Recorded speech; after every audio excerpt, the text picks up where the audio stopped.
Shubor nakaslem jong unongsan hima.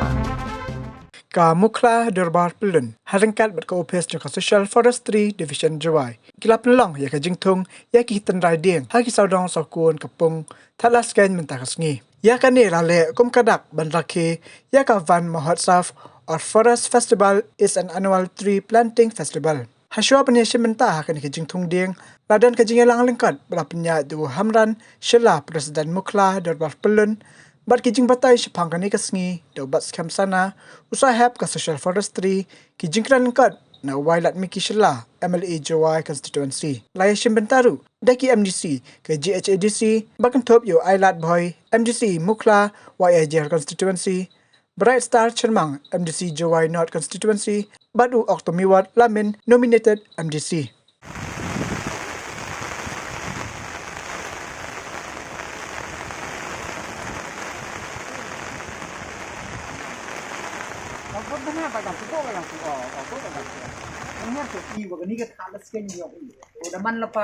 Historical place ada chna da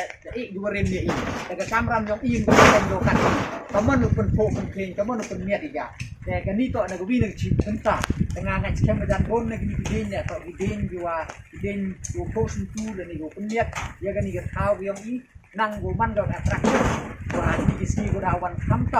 kani to ada perkat haiga kam geding ejimut ni yang kedor ba tun le ni hai le katu manda kut kani coronavirus le ibru katu kamtam ko India ki ngiri gulai sabar lagi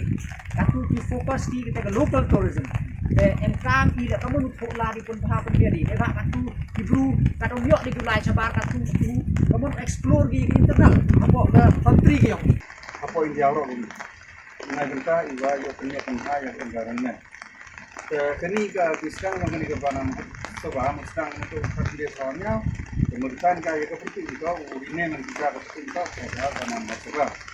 dan hari ini to ini itu wah sama doang kismat wah kejingut yang ka to yo umri ini citizen yang ke India to tungu umri apa yang dalam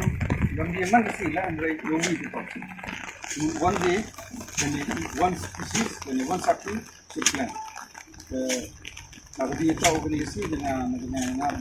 i kami juga nong senang ini. Yo cimi kita yo cumi ini yo penman kita ini environment ini memang kau ini nah kata pendidikan yang ini apa guru yang campaign so ini ya ka